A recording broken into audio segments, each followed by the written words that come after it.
એક જ દિવસમાં દેવાયત ખવડને બીજો સૌથી મોટો ઝટકો મળ્યો હોવાના સમાચાર અત્યારે પ્રાપ્ત થઈ રહ્યા છે। દેવાયત ખવડને 17 તારીખે સાંજે 5 વાગ્યા સુધી રિમાન્ડ પર વાત કરવામાં આવી રહી છે। તો વેરાવળ સેશન્સ કોર્ટે ખવડના જામીન અરજી જે રદ કરી છે।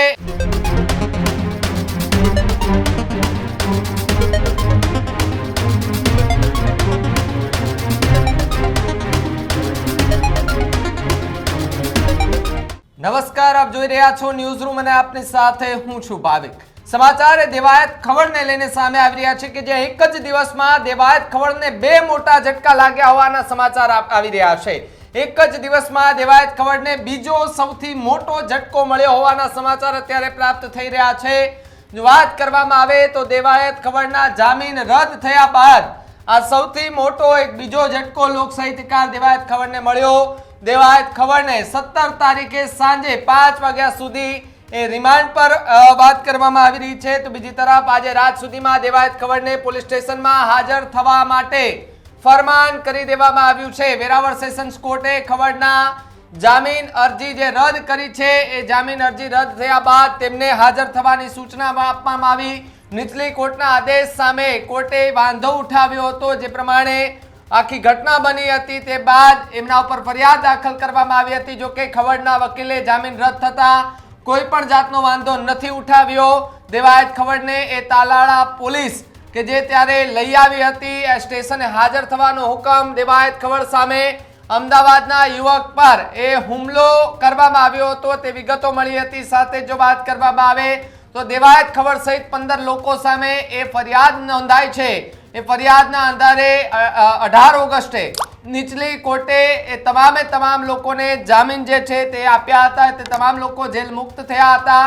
દેવાયત ખવડે ફરી એકવાર એ સરેન્ડર કરવું પડશે, પોલીસ સ્ટેશનમાં હાજર થવું પડશે। અને હવે એવા સમાચાર મળી રહ્યા છે કે જ્યાં એમની જે જામીન અરજી મંજૂર થઈ હતી તે કોર્ટે રદ કરી છે અને એમને હાજર થવાનું ફરમાન આપી દેવામાં આવ્યું છે। તો બીજી તરફ કહી શકાય કે તેમના રિમાન્ડ પણ મંજૂર થઈ ગયા છે અને આજ સાંજ સુધીમાં તેમને હાજર થવા માટેનું ફરમાન કરવામાં આવ્યું છે।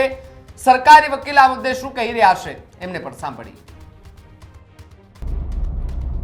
વેરાવળ સેશન્સ કોર્ટે દેવાયત ખવડ અને અન્ય આરોપીના જે જામીન નીચેની કોર્ટે આપેલ અને રિમાન્ડની અરજી સરકારની પોલીસની નામંજૂર કરેલ તેની સામે સરકાર તરફે રજૂ થયેલી રિવિઝન અરજી અને બેલ કેન્સલની અરજીમાં આજરોજ જે આરોપી તરફે થયેલી રજૂઆતો, સરકાર પક્ષે રજૂ થયેલી રજૂઆતો અને હુકમના સ્ટેજે આજરોજ જે તે આરોપીઓ વતી એમના વકીલશ્રીએ સરકારની જામીન રદ કરવાની અરજી અને રિમાન્ડ માગતી જે અરજી હતી તેનો અપોઝ નથી કરતા અને ડિટેલ્સ ઓર્ડર ઇન્વાઇટ નથી કરતા તેવું જણાવી અને તે સંબંધે હુકમ કરવા નામદાર કોર્ટને વિનંતી કરતા અત્રેના સેશન્સના ડિસ્ટ્રિક્ટ જજ શ્રી વિક્રમસિંહજી ગોયલ સાહેબે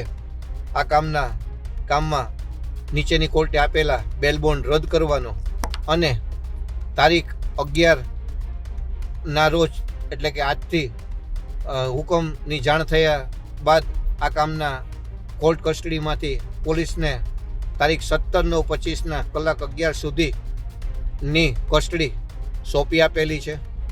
અને આ રીતે આ બંને અરજીઓમાં નિર્ણય સરકાર પક્ષે જે માગણી કરાયેલી તે મુજબનો થયેલ છે।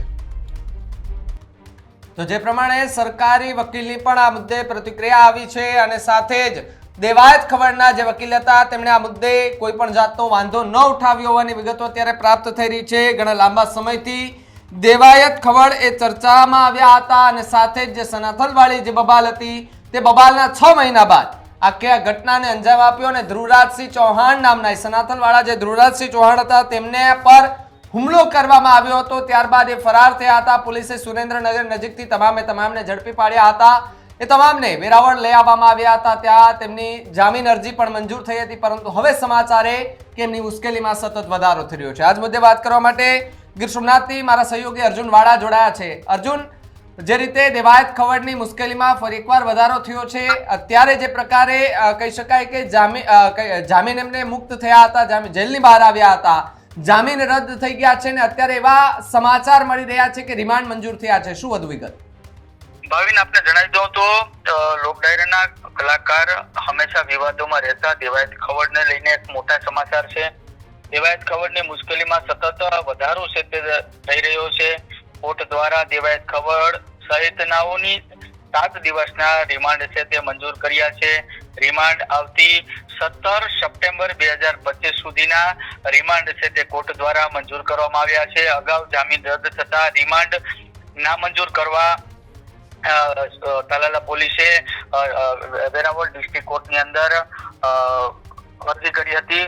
ત્યારબાદ આજે એની સુનાવણી છે તે હાથ ધરવામાં આવી હતી અને આ સુનાવણીની અંદર દેવાયત ખવડના જામીન છે તે રદ કરવામાં આવ્યા છે અને આગામી 17 સપ્ટેમ્બર સુધી તમામના જામીન છે તે મંજૂર કરવામાં આવ્યા છે. જી ભાવિન. અર્જુન, દેવાયત ખવડ ક્યાર સુધીમાં હાજર થવાને એમને ફરમાન આપવામાં આવ્યું છે? ચોક્કસથી ભાવિન, વાત કરવામાં આવે તો આજ સાંજ સુધીમાં જ દેવાયત ખવડ સહિતનાઓ જે તેના સાથીઓ છે તે આજે સાંજ સુધીમાં તાલાલા પોલીસ સ્ટેશને હાજર થાય તેવી શક્યતાઓ દેખાઈ રહી છે. ભાવિન. જી અર્જુન, ખૂબ ખૂબ આભાર જોડાવા બદલ અને માહિતી બદલ. તો જે પ્રકારે દેવાયત ખવડ લોક સાહિત્યકાર કે જે અનેક વખત વિવાદોમાં રહેતા હોય છે, સાથે જ સ્ટેજ પર આવે ત્યારે એમની લોકચાહના અને એમને સાંભળવા માટે પબ્લિક એ ટોળું ભેગું થઈ જતું હોય છે, લાખોની સંખ્યામાં જનમેદની ભેગી થતી હોય છે.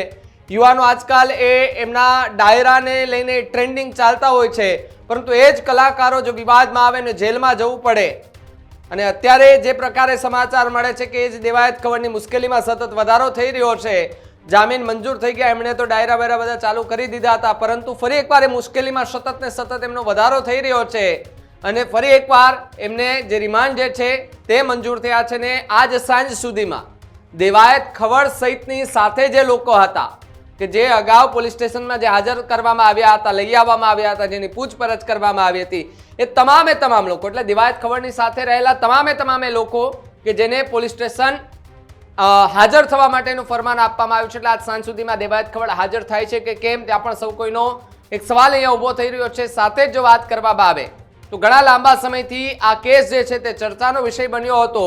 શરૂઆતે 6 મહિનાથી લઈને આજ દિન સુધી એ આખો ચર્ચામાં એટલા માટે હતો કે સનાથલથી લઈને છેડે વિવાદ ગીર સોમનાથ સુધી પહોંચ્યો, ત્યાં એ ઝઘડો થાય છે, મારામારી થાય છે, ધ્રુવરાજસિંહ ચૌહાણ નામના વ્યક્તિ પર હુમલો કરવામાં આવે છે, કેટલાક વ્યક્તિઓ એ ગનની પણ વાત કરવામાં આવે છે. જોકે પોલીસે તમામ આખા મામલાની તપાસ કરી 8 જેટલી ટીમો બનાવી વિવિધ રીતે તપાસ કરી દેવાયત ખવડને એ સુરેન્દ્રનગર આસપાસથી લઈ આવે છે અને સાથે જ એમને ત્યાં પૂછપરછ કરીને ત્યારે એમના જામીન એ મંજૂર થયા હતા. જોકે અત્યારે એવા સમાચાર કે જામીન અરજી એમની રદ થતા તેમને ફરીવાર પોલીસ સ્ટેશન હાજર થવા માટેનું ફરમાન આપવામાં આવ્યું છે.